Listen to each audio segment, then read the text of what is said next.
unabashed, the most unpredictable, becomes a headline, the most volatile, outrageous behavior, unsubstantiated narratives, a battle of personalities. Welcome to Grand Tamasha, a co-production of the Carnegie Endowment for International Peace and the Hindustan Times. I'm your host, Milan Vaishnav. India and the United Kingdom have spent decades trying to define their post-colonial relationship, part partnership, part rivalry, and part courtship. Today, the relationship is being recast amid trade talks, tech cooperation, and geopolitical shifts. The two sides recently signed a landmark trade agreement, and officials in London and New Delhi are sounding a new tone of optimism about what the two countries might do together, especially in a post-American world. To talk more about this new era and ties between the UK and India, I'm joined on the podcast this week by Avinash Paliwal. Avinash is a reader in international relations at SOAS University of London and the author of two books, My Enemy's Enemy, India and Afghanistan from the Soviet Invasion to the US Withdrawal, and India's Near East, A New History. In 2024 and 2025, he was seconded to the UK Foreign, Commonwealth and Development Office, where he covered India and South Asia. I'm pleased to welcome Avinash back to the show. Avinash, so good to see you. Thank you, Milan. It's great to be back. So you're back to civilian life, as I say, back to academia, and I want to ask you a little bit about your reflections on this relationship. Let's start by referencing a recent column you wrote for the Hindustan Times. We'll link to the entire op-ed for our listeners. In this piece, you describe India-UK relations as being on the mend in an age of collapsing order. And of course, I want to focus mainly on the mend part of that, but I think it's maybe worth starting a bit in the past. Obviously, we have the legacies of colonialism, but in addition to these, why have UK-India ties historically been so difficult and so troublesome? Milan, thank you so much. So first, to clarify for all Grand Tamasha listeners, I will be speaking on my own behalf. This is not the voice of His Majesty's government. I did serve at the Foreign Office, but I'll not be speaking for them. Having got that caveat out of the way, look, there are two fundamental reasons, in my view, why there were hesitancies and there was reluctance on both sides' part to really build this relationship. And I think the first core reason is geopolitical divergence. And this is a story that we have seen played out not just in recent decades, but ever since, let's say, the 1950s onwards, post-independence, right? The second issue, which I think has manifested itself in how India has expressed its discomfort on these issues of geopolitical divergence is the colonial history, right? Whenever there would be disagreement between United Kingdom and India, the colonial history will come back into focus in narrative form during diplomatic dialogues, during, how the two countries will talk about each other, if not to each other, to a great extent. So this is why I think there has been a lot of mistrust in the past on both sides, that whether from the British perspective, whether you can really build a relationship with India, given the history and given how the two have tried to talk some of the more fractious issues, including Pakistan and Kashmir. And from Indian perspective, there has been a sense that the UK is trying to overpunch strategically by trying to even think of balancing its relationship with, let's say, countries like Pakistan, or after 71, with Bangladesh, when relations between India and Bangladesh were not that good. So I think these are the primary reasons. Now, if I give a very quick, tour the history in that sense, it's not as if the relationship has always been in the talks, that they have never learned how to talk. In fact, the first couple of decades after independence, the 50s and 60s, there were actually huge strategic synergies between the two countries. Of course, UK would look at the subcontinent from a Cold War lens, which was quite different from how independent India used to view its own strategic realities.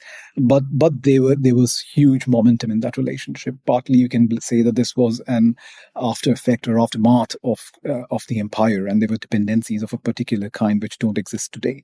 But there was no hard emotion as such at a public level.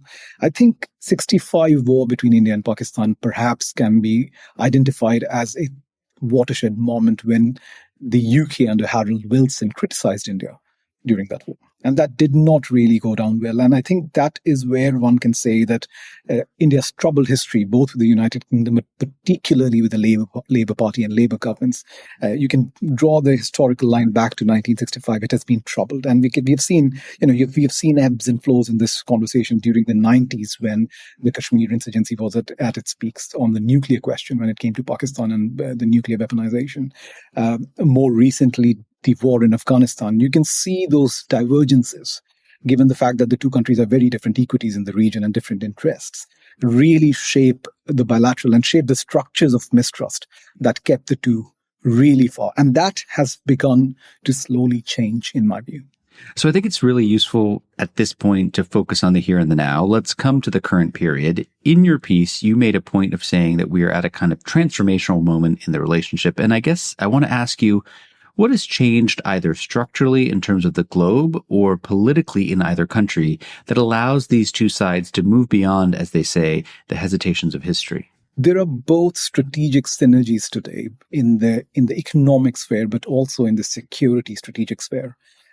And there is operational acumen. And I'll come to the operational acumen bit perhaps in a bit. But I think just to lay out the ground as to what has fundamentally changed and why I think that this is a transformational moment, right? So first and foremost, I think rather than overburdening this relationship with the Pakistan question, which has always been a source of divergence and friction, I think there is a recognition in both Whitehall and in Rice Hill that is the big rise of China, and how do you deal with the China question that is truly likely to be defining for not just the world, but of course also for UK and India. How do you deal with such a powerful country and such a country which is asserting itself in quite different ways, whether it's in the economic sphere, in the strategic sphere, security sphere. And I think that is the fundamental shift that happens. And that is what is driving almost every aspect of this conversation. Now, of course, let me acknowledge that the way UK sees China is no way similar to the way United States sees China, right? Or United States used to see China during the Biden administration, let's say. Today, Trump 2.0 is a very different ball game. But there was a particular view of China's rise. Now, that is a view which does not always resonate in its intensity and its scope and its scale across the pond in the UK. But there's clarity in London that this is a country without which you cannot have economic well-being, but you also have to be very clear, right, that it's a security concern. And there are communities within the UK which view fairly so China as also a security threat in the long term to some of the political systems that UK has developed over the centuries. So this is something which has been recognized by both India and the United Kingdom. So they have been able to move past the Pakistan friction because of that. And I think that's the fundamental shift that has happened, right? If I look at the timeline of this change, now there are different beginnings. Right? If you ask me when did this transformation start to happen, I would say the timelines and the circumstances that trigger these changes are different for both India and for the UK. For the UK, I would identify Brexit as a watershed moment in this, where the country has taken a decision and undertaken a referendum, which is effectively a strategic shock for the United Kingdom, both in terms of its relationship with the European Union, but also its economic well-being. For a trading nation like the UK, leaving a free trade region was nonsensical, to be honest. And I think that is when the realization that you need to start working with other larger budding economies, such as India, really kind of sedimented. And Boris Johnson was a huge proponent of that relationship for that reason, right? And again, that concentrated minds in London that Britain needs India, and for that, you have to kind of figure out a way whether you can have a conversation about Pakistan or reduce the salience of that relationship in terms of your comms with the Indians.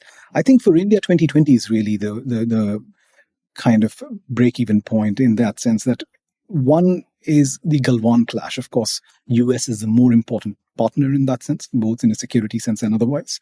And the US did come in very strongly on India's side during that crisis, even if not, openly so, but behind the scenes it's very clear. And that's a story well known. But not just the US. I think there was a realization in Delhi that you need to work with the Five Eyes, you need to work with the West if you need to take on the challenge or the scale of challenge that you're facing in the security sector from the Chinese. And another thing happens in 2020 is the collapse of India's negotiations to join the Regional Comprehensive Economic Partnership. By not joining the RCEP, which India felt was not being, that is the arrangement, multilateral arrangement, unfair to India's aspirations as a power, as a rising economic power. I think those two things really start to kind of sediment this idea that you need to diversify. which has always been a kind of strain in India's foreign policy thinking, whether it's non-alignment, strategic autonomy, that you need to diversify and meaningfully do so. And that's when the idea of, okay, let's start looking at middle powers a bit more seriously. That's when UK becomes really, really important. And I think some of the frictions that you would see happen between these two countries afterwards, whether it's a Khalistan issue or other issues, right? They were able to kind of move on from that because there was an agreement that this will be a comprehensive strategic partnership.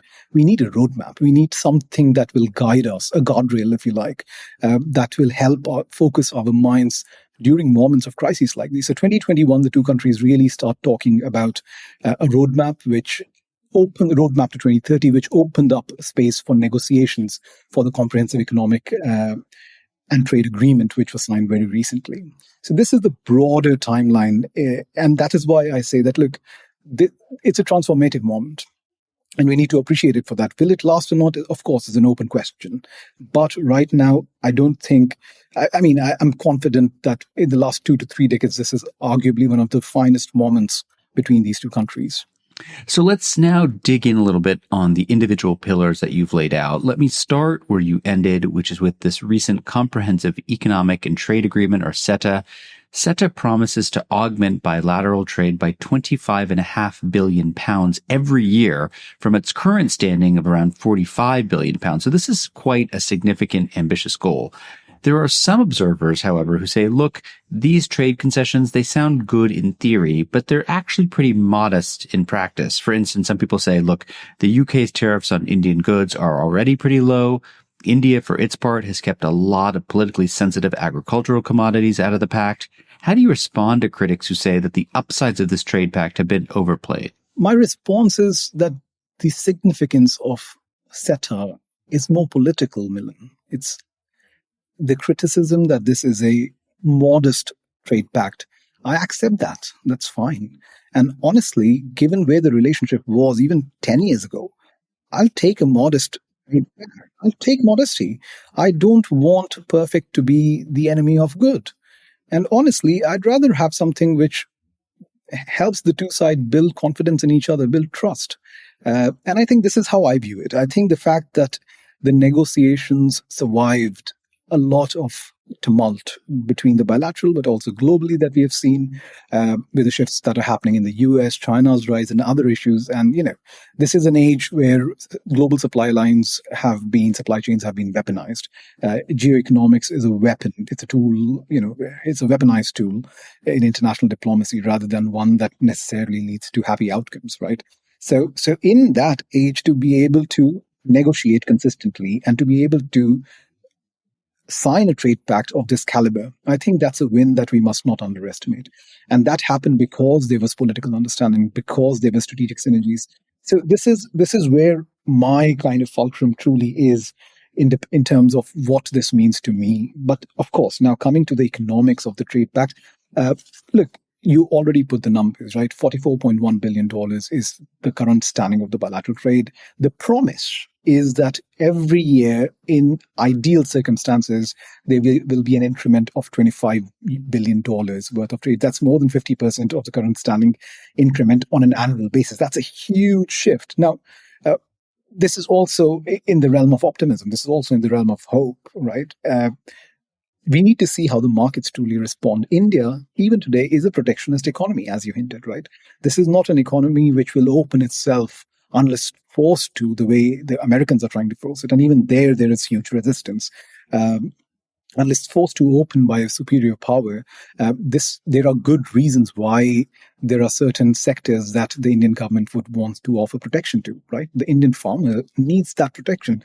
There are industries in India which require that kind of government support. Now, one can criticize that Indian businesses are not being competitive. They are kind of really seeking excessive political support from the state, and I see that argument. And that's a fair criticism, but that's also a reality when you're in government that you have to contend with. So the choice for the UK policymaker was either you take that reality and just cull the conversation that, okay, this is not going to happen, or you work with what you have. And I think this is where, again, a decision was taken in Whitehall that, look, we want to work with what we have. And you can see that there is still a desire in UK, and this is something which is very important for the Brits, right? The bilateral investment treaty. So earlier, the aim was to have the CETA and the BIT be signed together, because this is important from a UK perspective. There was resistance, there was reluctance from India's part. And again, the political leadership, the political principle decided in the UK that we will not overload the FTA conversation with that of the bilateral investment treaty. And the BIT is important for another reason. It signals British capital. It signals British corporate that the HMG has confidence in India as a partner, as a stable market where UK corporate can go and invest in. This actually helps, British capital take an informed bet on their part in terms of investing in India, knowing that their government has their back as well, right? So this is important from British perspective, and this will also eventually feed into India's own desires of being a manufacturing hub, of Make in India, and all the sorts of programs and indigenization programs that have been launched by New Delhi. So let's hope that happens. It has not happened, so that does underscore the modesty of this agreement. But again, just to reassert, from my vantage, this is a political success more than an economic one. I mean, it kind of reminds me sometimes of the conversations we have in Washington about the U.S.-India civil nuclear deal. There a lot of critics point out that U.S.-manufactured civil nuclear reactors still do not exist in India. But defenders say, well, that's not really the point, because it essentially ended up being the pivot for this broader strategic relationship. Let me ask you about another piece that you brought up, because I think it's clearly one that's getting a lot of attention right now by policymakers, not just in London and New Delhi, but also in Washington, Brussels, and other places. The two countries announced a new UK-India technology security initiative that would be a new pillar of this relationship. But beyond the kind of rhetoric, Avinash, what do you think this initiative will actually do in practical terms? When it comes to collaboration on critical minerals or artificial intelligence, other forms of critical emerging technology, what do you think this new initiative allows? So, Milan, I would put this initiative somewhere between rhetoric and immediate results. This is an initiative, the sole purpose of which is to offer a framework, is to offer a platform for the two sides, to the academia of United Kingdom and India, to private players, to companies, to government actors, different government departments, to actually have a framework in which they can work and support that framework with, of course, funding, right? To think long-term, to think about technology as not something that you will try to find and build a bridge between the two countries and the two economies, because technology is something which has become so defining for global comms, right? For global society as well, is to really see that, look, what can we bring to the table as two sides that will really change the game, even if it's 20 years from now. This is a really long-term, and again, in the text way, 20 years sound big, but my point is this is a long-term planning, right? So I'm personally not burdening my expectation with immediate results. That will not happen, and I think that's an unfair sort of metric to adjudicate this. Where I see potential here is, again, apart from the fact that the two countries are talking tech, which is again a sign of political trust in some senses, is the fact that the UK's, and again, this is my phrasing, so let me caveat that. I think UK wants, India to be what the Chinese were for the American Silicon Valley, but in the emergent strategic tech space moving forward. India has the manufacturing capabilities, the capacities, and aspects of scale that UK R&D can do with.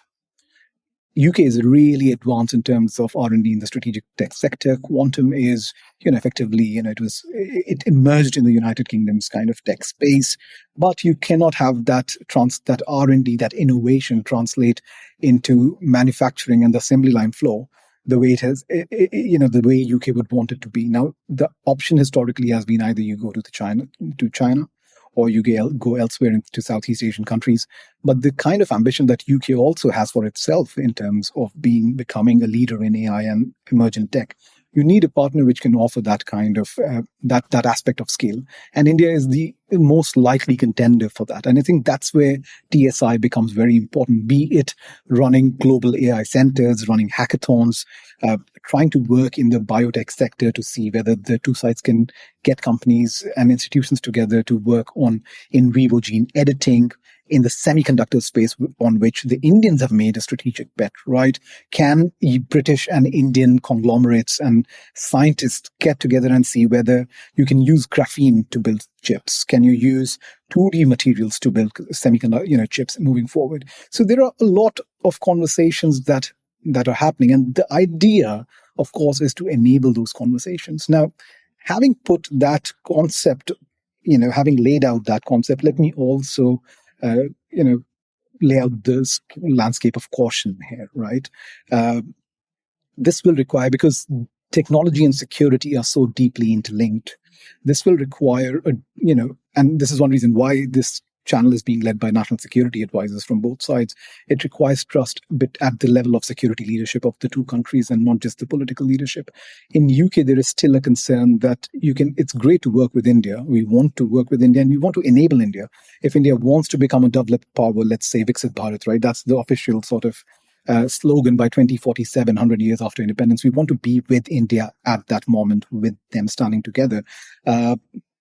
But that also means that is there a risk of spillover of such sensitive tech to countries with which India is partnering with, and the UK does not have good relationship? Russia becomes a primary contender, right? This is a conversation that we have had in the defense sector.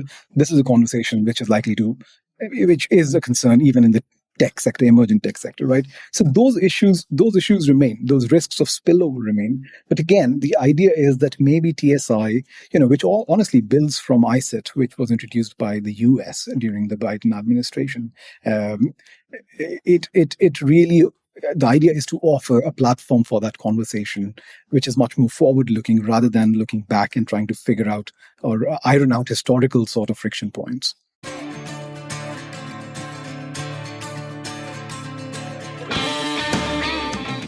Hey, Grant Tamasha listeners. Thanks for listening to the podcast. Putting this show together each week is a labor of love, but it takes a lot of work to put out a great show every week. If you'd like to support the work we do at Grant Tamasha, please visit ceip.org/donate. Don't forget to subscribe to us on Apple Podcasts, Google Podcasts, Spotify, or on your favorite podcasting platform, so you'll be the first to know when a new episode rolls out.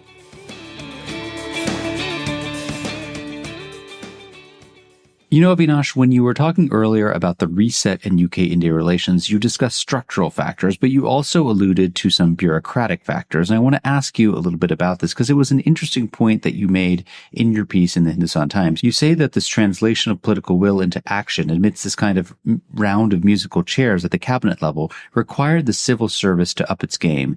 And we need to probably remind our listeners that you've had multiple UK governments during this time, even though you've had relative stability on the Indian side. In particular, you've pointed to two inflection points. Number one, Delhi's decision to appoint a new High Commissioner to London in 2022.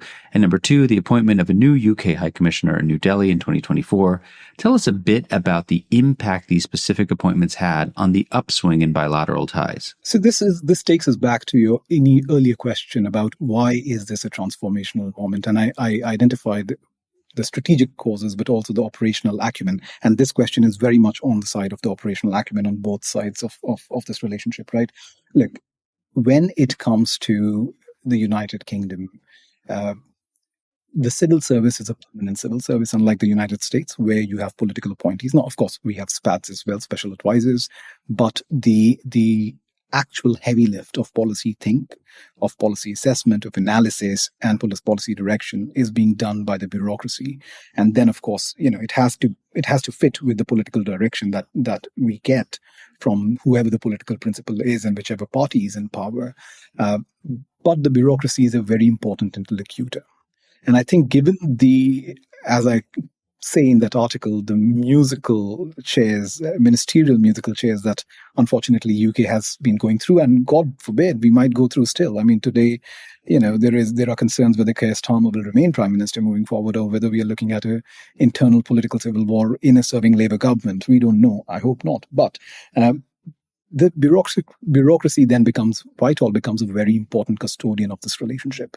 And I think the Whitehall, to work with the bureaucracy, you need an individual or a team that can really understand the cultural traits of that bureaucracy. And I think that the new High Commissioner that was appointed in 2022, Vikram Doraiswamy, really did crack that code. right? I remember having conversations with my colleagues earlier, and one of them said that, look, Vikram got under our skin in a very good way. He really understood how we work. And I think that says something. And that understanding, that relationship, that rapport, plays a huge role in ensuring that issues that can become diplomatic spats never even come out in the open. Because that's the operational understanding that is there, right? That is something that you start building personal relationships, which will last beyond, of course. The second, the response that, the appointment of UK High Commissioner to India, I think it's not directly related, but also shows that how that shift from India's side, where you're sending a very promising diplomat who still has a career in front of him and is likely to use United Kingdom as a building block for their own career, kind of development, as much as investing in the improvement of the bilateral. UK responded by appointing Lindy Cameron, and here's a person who was the head of UK Cybersecurity Centre. She has very good understanding of how the security space works, in all its dimensions. Is of Northern Irish heritage, so she understands what kind of emotions exist in former countries like India, or in the former Commonwealth, or in the Commonwealth, right, former previously colonized countries, and that these are really conflicted, complicated emotions that can find expression during moments of geopolitical divergence and friction, as they have.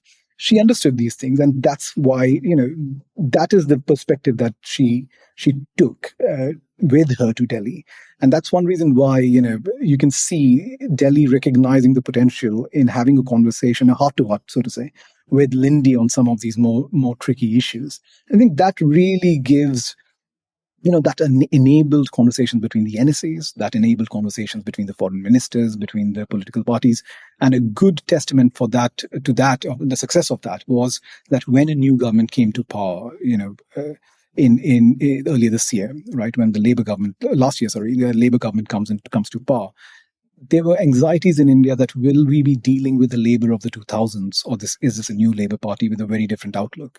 And the fact that Keir Starmer, David Lammy, and now Yvette Cooper have actually, they hit the ground running is in large part thanks to a lot of the operational synergies that these two individuals and their teams, both in Delhi and in London, were able to put into place and build that kind of momentum. Because given how distracted the political leadership in UK today is, they could not have given that kind of guarantees that, we want to focus on this bilateral, given how distracted they are. And that's where I would say the operational acumen of the two sides really kicked in.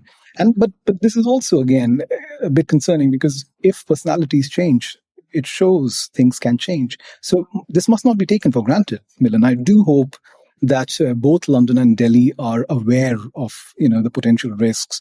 If you send in wrong personalities in these places, that has effects. And we can see that play out in other contexts as well.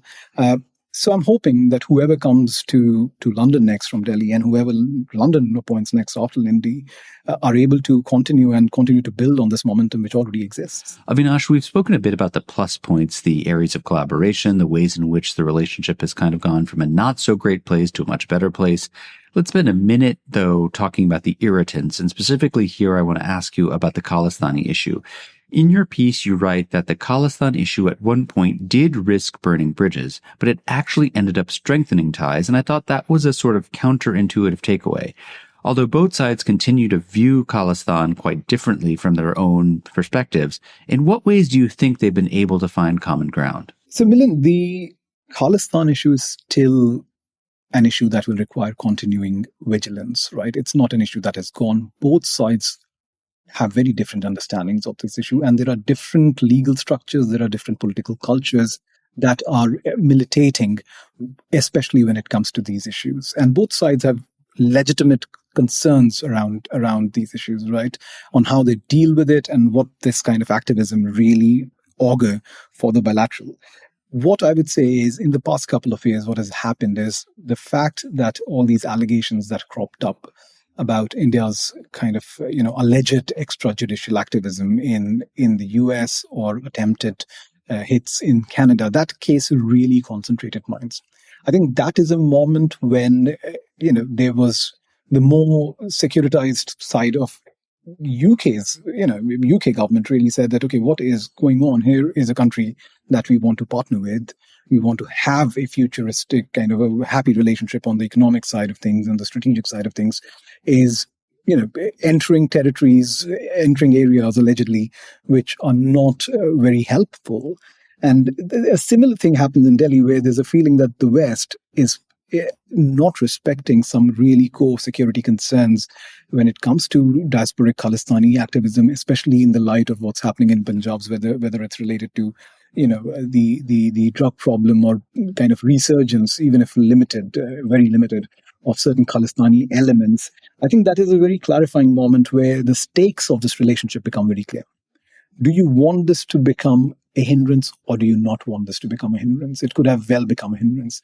And I think the conversations that it triggered, the fact that UK decided that, look, what happens with British citizens, we have to take ownership of that. We have to take responsibility of that. We have to offer more protection to the Indian High Commission at Strand. We have to legitimately understand, we need to credibly understand the concerns which are legitimate as far as New Delhi's asks are coming, but also be very clear about the red lines that we have and communicate them unambiguously to New Delhi.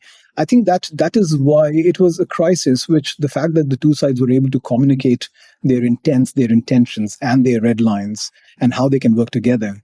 I think that's why I call this a moment where a crisis, which could have easily burned bridges, ended up kind of strengthening the relationship. There is an understanding between the two sides that you don't want this issue to hurt the wider canvas of relationship and issues that you're working on, the TSI, free trade agreement, all various issues, conversations around on China. But it will require careful management. And I think both sides have been able to, at least for now, assure or reassure the other side that, look, we will respect your concerns till the time we also know that you are respecting our core security concerns. This is where we are on this one. Let me ask you about another set of challenges. You talk in the piece about how the two countries view China, Russia, and Pakistan. You say with respect to China, actually, both countries have a pretty similar approach, which is that Beijing is a security challenge, but it also represents an economic opportunity. Russia and Pakistan, however, are slightly different, and you say that on both, there is a gulf that remains in their understanding. So I wonder if we could maybe just take each in turn, starting with Russia and then going to Pakistan. Walk us through what you see as the principal points of friction on these two relationships. So let me start with Russia, which is a fairly obvious one. I think, look, we all know India's historical relationship and equities with Moscow, and UK's kind of historical animosity and very complicated relationship with Russia. I think the gulf remains insofar as UK is very committed on pushing back Russia's invasion of Ukraine. It views Russia as the primary security threat, and it's very committed to working with its European partners and of course, the United States to put sort of, the proverbial, both the money and the boots that is required. You can see over the last few months, there has been a huge uptick in defense spending, in R&D, in kit, and almost all of it is aimed towards the Russians, right? So this is something which I think India has begun to appreciate very clearly, that there will be limits to how much we can work together with the West and the UK when it comes to the Russia question. And for UK, I think there has been a realization that pushing India to cut its relationship with Russia is not likely to work. It's unhelpful, in fact. It's counterproductive given the history of that relationship. And I will go back to the moment of Russian invasion of Ukraine. It sent shockwaves in London about how India reacted to that particular event. Right, there was a false, I would say, expectation for India to side with the West, at least among the policy community, who thought that, because of shared values of democracy and India's own territorial concerns in relation to China, this is a country which would work with the West to criticize Russia, and that never happened, really. I think there is a much more nuanced appreciation of where India is coming from on that count. The fact that India has historically had quite a lot of dependence on Russian weapons and tech, defense tech, is something that is not lost on that's not lost in London, but also the fact that India is diversifying and moving away from Russia in that sector is also appreciated quite a lot. Where there is, difference and gulf moving forward and is likely to remain is, of course, the sanctions regime. UK is likely to continue pursuing a sanctions strategy against private entities who indirectly are financing Russia's war machine. And I think the fact that the two sides can now converse, can actually talk about it, that we see where you're coming from. It's nothing personal. I think that itself, you can see that the gulf, even though it is there, is considerably reduced from where it used to be, let's say, in 2022. And that, again, is a net positive in my view, right? Because it makes sure that the UK-India bilateral is not being held hostage to what the Russians do in some senses. Similarly with Pakistan, I think this is it's a trickier case, right? Because UK in India has usually been seen as a country that is either trying to hyphenate India and Pakistan or is outrightly pro-Pakistan and has a bias in favor of Pakistan. And I, for one, strongly disagree with that. I think the fact of the matter is UK cannot do without Pakistan, right? It's, this is because of historical reasons and even geopolitical reasons, that if you are concerned about radicalization at home, and if you can source that radicalization to a certain extent to Pakistan and Afghanistan, as you could earlier, and even today to some extent, or you want to work in the counterterrorism space with the Pakistani security establishment, you need to have that relationship, and that relationship has to be empowered. That's not a relationship that you can, it requires investment, it requires equities, it requires focus, and that often becomes a bit of a friction point when it comes to India and UK's kind of conversation. I think today we are at a moment where Indians have started to realize that this is a British reality. As I said, and again in the piece, the Whitehall does not have a roseate view of Pakistan. This is a country with whom there are huge risks that accrue to UK's national security. And for that reason, UK uses whatever access it has or influence it has in Islamabad and Rawalpindi to protect its own interests, right? But UK is not signing a free trade agreement with the Pakistanis. UK is not negotiating a TSI with Pakistan. UK is not trying to work with Pakistan or views Pakistan as a middle power, which will enable UK's kind of well-being in the long term in context of China's rise, of US turning inwards. So I think there is an understanding of that. And I think the latest round of crisis, which happened in April, May, only clarified some of those aspects, right? UK did not go out, either pretending to or trying to mediate between the two sides. That's official policy on Kashmir, on UK, on India and Pakistan. UK's policy is clear. This is a bilateral matter, and this is for you two sides to kind of resolve between yourselves. Of course, as partners of both countries, we are happy to help only if you want us to help in capacities that you want us to help, right? And it is in UK's national interest that India and Pakistan don't go to war as well. So that is another very clear expression of British interest, that a war in the subcontinent is likely to have repercussions on the streets of United Kingdom, given how big the British Indian and the British Pakistani diaspora is. So we don't want you to go to war. Of course, we can't stop you if you are committed to it, but we would do whatever little we can to help the two sides kind of prevent any crisis escalation. And you can see that during Sindoor, the messaging that was happening to both sides was that of, extending, firstly acknowledging what had happened in Pahalgam was wrong. India has the right to respond. And even to Pakistan, I think the messaging that happened afterwards also, I think India knows what messaging that was and has an appreciation that this is not a power that is kind of, not acknowledging what is going wrong in this space. The remnants of it, which are playing out even till now, given the attack that we saw happen, the blast in Delhi.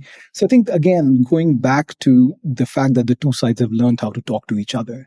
They have also learned to talk counterterrorism. They have also learned to talk Pakistan, and to make sure that Pakistan, again, the UK's relationship with Pakistan does not hold the India-UK relationship hostage, just like India's relationship with Russia is not holding this bilateral hostage. I want to pivot now towards the future. In your piece, you highlight two emerging challenges to UK-India ties, and I want to ask you about each of them. Let me start first with what's happening within the UK itself. You alluded earlier to the problems in the Labour Party, but actually there's a much more complicated picture when you think about inter-party politics. We're seeing a potent English nativism typified by the rise of people like Nigel Farage, the rise of Reform UK in the polls. This nativism has been, further weaponized by figures such as Tommy Robinson and others.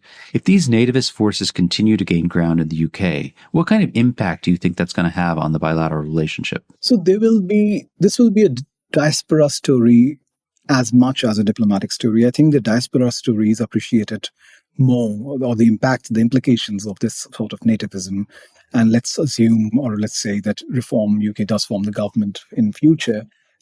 Given how kind of exclusionary and honestly racist some of the views are, the diplomatic story is less appreciated. Now, very quickly on the diaspora bit of it, right? The angst against migrants and minorities, that is being typified by people like Tommy Robinson or Nigel Farage. It is not just, right now it is being channeled primarily against, let's say, British Muslims. I remember years around Brexit when a lot of this angst was being channeled against Eastern European communities, Brits of Eastern European heritage, or Eastern Europeans themselves who were living here at that point in time, and some of them actually left, right? The Black communities have almost always felt disadvantaged. And that's a conversation that's, thankfully in UK, you can have conversations about these issues, about multiculturalism with some degree of honesty and openness. Perhaps this is less so the case in many European countries, but this is still a struggle in that sense of the term, right? And to think that British Indians will not be in the firing line, in the proverbial firing line in future, I think is to kid yourself. And that's where my concern comes in. Over the last 10 years, 11 years, British Indians have also become politically conscious. What if tomorrow the kind of targeting that is happening of Indian Americans in the US by the Make America Great Again crowd, right? That movement, that sort of targeting begins at scale against British Indians. And then that community goes to India and says, okay, can you do something about this? Can you support? We supported you when you wanted the diaspora to stand up for India. Now it's your turn to kind of, return the favor, so to say. That will then directly have spillover into the diplomatic story of this relationship. And people are, this is an underappreciated aspect in my view, but this is an active risk looking forward.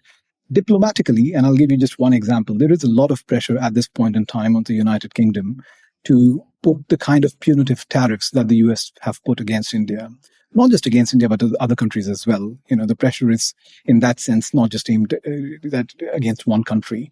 But UK cannot afford to do that given the political and economic circumstances it is facing.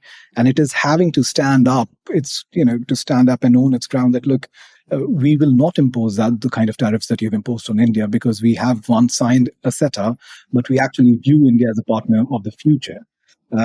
I'm not sure a Reform UK government, which has really kind of eroded the capabilities or kind of really hamstrung the bureaucracy, will be able to or even want to withstand that kind of pressure. Imagine Nigel Farage or Reform being in power today, and that kind of pressure coming from across the pond to impose tariffs on India. I would not bet, there's no guarantee that UK would not join the American bandwagon and kind of happily burn those bridges. So I think that's a risk which we should not underestimate moving forward. And this is why I say that, look, the UK bureaucracy is already being chopped by a quarter. The Foreign Office, including the development side of it, is at the is front center of the firing line. The mood inside the bureaucracy is quite grim because of that. And this is happening in just the first couple of years of a Labour government. Now imagine a Reform UK government comes to power with ideas or inspirations from Doge that happened by Elon Musk in White House. I mean, this will wreck the institutional guardrails which have actually enabled this India-UK bilateral to transform in the shape and form and to reach the point that it has reached as of now. And that's a real risk moving forward. Let me just quickly come to the second risk, and you talked about this a little bit, so maybe we can just touch upon it briefly, which is the challenge having to do with Russia and Ukraine.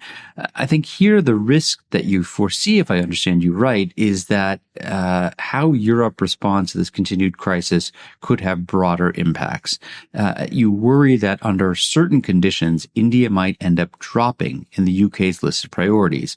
What are those conditions you envisage whereby essentially the space for India could get crowded out? So there is, the Russia-Ukraine war has really triggered some serious existential security anxieties in parts of Europe, and for good reason. And increasingly, there's a feeling that the Russians are testing European resolve. And by Europe here, I include United Kingdom, regardless of the fact that we are not in the Union. We still are a European player, especially in the security sector. And if, God forbid, there is a moment in future, which at least our Eastern European partners have long been warning of, and increasingly even the Germans and the French are of the opinion that the Russians can truly test Article 5 and can test European defenses and European resolve and unity moving forward in a much more militaristic, kinetic manner. That will really focus British energies almost solely on the transatlantic relationship and making sure that Europe, it's part of Europe's security response and defense response. Now, in that moment, India, even though there's long been talk of the Indo-Pacific strategy of, if not Indo-Pacific today, then maybe Asia-Pacific and working with partners in Asia to counter China's rise, I think that will, even though the two theaters of Euro-Atlantic and Indo-Pacific are joint, Britain will focus very clearly on Europe. And that means a lot less resources, literally bureaucratic resources, national resources, to focus on building and sustaining the momentum that India and UK have done over the past 4 or 5 years. It will just be a reality, just a resource reality more than a political reality. And that's simply because of divergent interests for both countries at that point in time. And that's a risk, I think, that, again, New Delhi and London must be aware of. It's a risk that kind of finds its segues from the Gulf on the Russia question that the two sides have. But what we need to be more cautious about is that this divergence of priority does not translate into conflicting interests given India's Russia equities at that point in time. So this is something I do hope. The two sides will be able to have a more honest conversation about it moving forward. But the initial signs are good because we have seen that, the Indians are negotiating and trying to finalize an FTA, free trade agreement, with the European Union as well. Their timeline is before the end of 2025, and I wish them well. But clearly there is a realization, not just in UK, but also across Europe, that you do not want to lose India, which is an important rising power in Asia, and just let Russians decide what your relationship with the rest of the world will look like. I think that's a learning that has happened across the continent. UK has been at the forefront of delivering some of the goods based on that learning, given our historical equities with India. But I do hope and I do believe that will be the story with the Europeans as well in the next 5 to 10 years. My guest on the show this week is the scholar Avinash Paliwal. He's a reader in international relations at SOAS University of London, and he's the author of a new piece in the Hindustan Times on the UK-India partnership. He's also the author, most recently, of India's Near East, A New History. It's a book we featured earlier on Grand Tamasha, and I'm pleased to say it's been shortlisted for the New India Foundation Kamala Devi Chattopadhyay Best Book Prize for Nonfiction. Avinash, thanks so much for coming, and congrats on the award. Thank you so much, Milan. Grand Tamasha is a co-production of the Carnegie Endowment for International Peace and the Hindustan Times. This podcast is an HT Smartcast original and is available on htsmartcast.com. You can also find us on Apple Podcasts, Spotify, or wherever you get your podcasts. Don't forget to rate and review. It helps others find the show more easily. For more information about the show, to support the work we do on Grand Tamasha, and to find the writing we mentioned on this week's episode, visit our website, grandtamasha.com. Tim Martin is our audio engineer. Mira Verghese is our executive producer. Additional assistance is provided by Andy Robina. Thanks for listening, and see you next week. This was a Hindustan Times production brought to you by HT Smartcast. HT Smartcast.